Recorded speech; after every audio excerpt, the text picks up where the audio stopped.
I had an audition as the Marlboro Man, and they asked me if I had any experience on horseback because I would have to be dressed as a cowboy riding around the streets of Manhattan on a horse. From our country.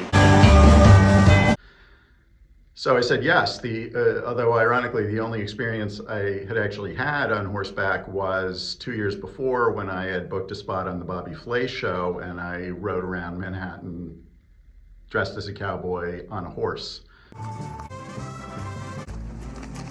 When I booked the job, they told me the idea was that I was going to, it was sort of a spin on the Marlboro Man. It was an anti-smoking PSA and I would be talking to people, smoking herbal cigarettes, and the first day was really fun because it was a lot of that type of footage, but then the next day they wanted me to play these little pranks on people and walk into a store, light up a cigarette, an herbal cigarette, and then be surprised when they said you can't smoke here. And Back where I'm from, we smoke wherever the damn hell we want. Establishment you got here.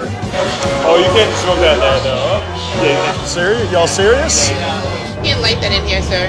This is a no smoking area. And I don't like doing that kind of thing. I feel like it embarrasses people, but I'd already said yes to the job and it paid pretty well and it seemed like fun. And people were actually very nice. And most of the time I went into a couple of stores, lit up cigarettes. I rode down to Wall Street and asked some woman to watch my horse while I went out and did something. And Howdy, ma'am. And holding my horse for me for 1 minute. Just thank you very much, miss. I do appreciate it. I believe I've been on the trail forever. I'll be right back, sir. That's it right now, Oscar.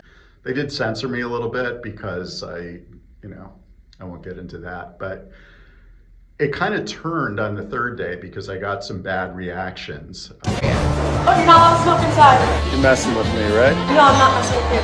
So there's no smoking in this store. You smoke wherever I damn hell please. You don't get out of there when the call the cops. What horse? Man, they're gonna give me a ticket. What the is your deal? Don't just give me the horse and You then ain't walk never away. seen a horse I don't know before, how to my hold a friend? horse. I'm not a horse guy, all right?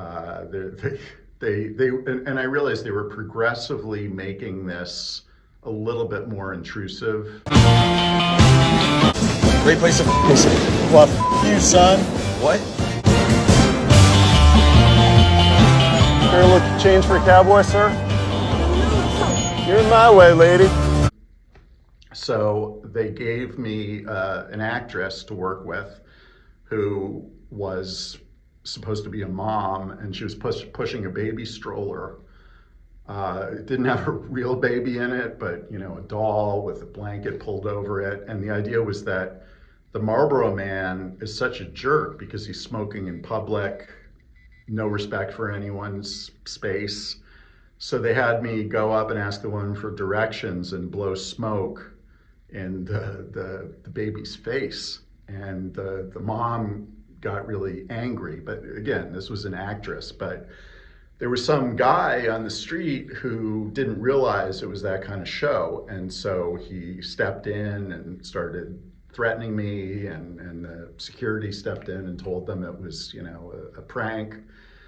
And he said to me, this has been done so many times before. It's not very original. And I said, look, man, it's not my idea. I'm just an actor trying to make a few bucks here.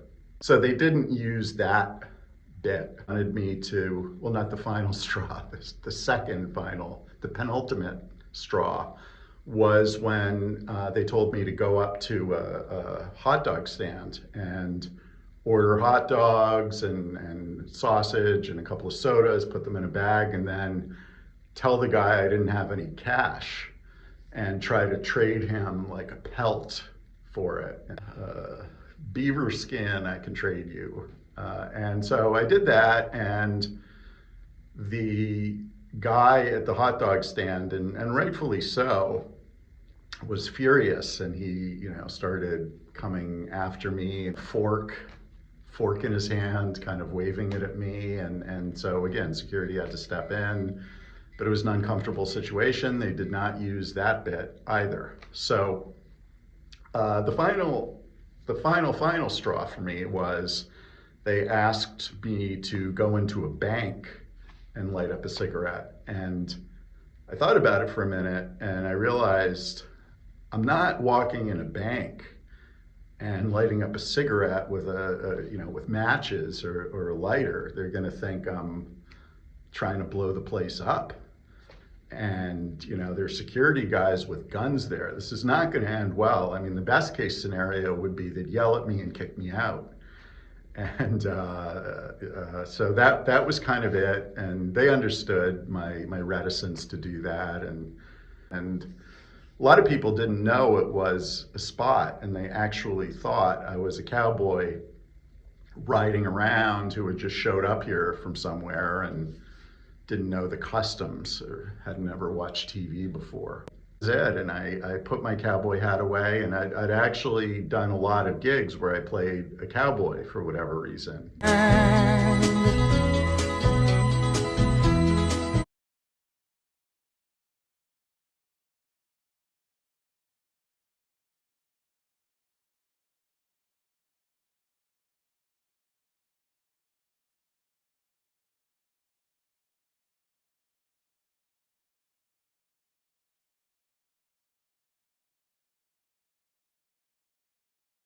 I wish it was the 1950s or 60s and there were still a lot of Westerns on, because I think that was my niche.